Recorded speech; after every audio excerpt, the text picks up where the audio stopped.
Your favorite mobile braider is Passenger Princess once again, and I was just enjoying the passenger seat for a little bit. But unfortunately, I'm no longer Passenger Princess, but y'all be in the comments talking about she never shows her process. Why does she always skip the braiding part?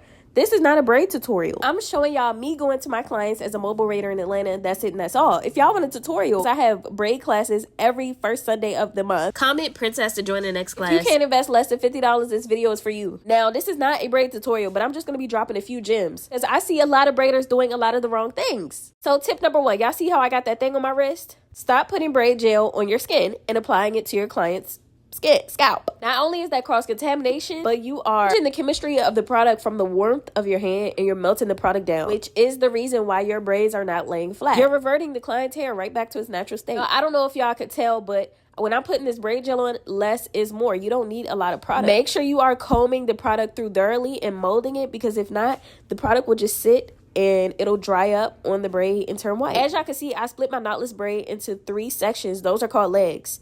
So every time I braid those three sections, that's called a rotation.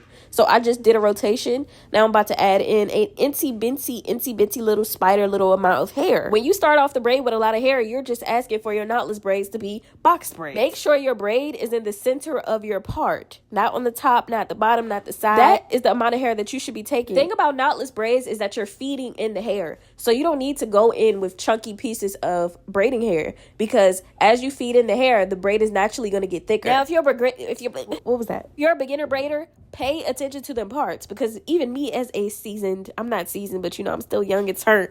Like, what? Don't play. You are, even as someone who has been braiding for 8 years, I have to go over my parts several times, because you can't just do it once and then think that your part going to be straight. I personally don't part my client's hair from the front. I part it from the back. Why?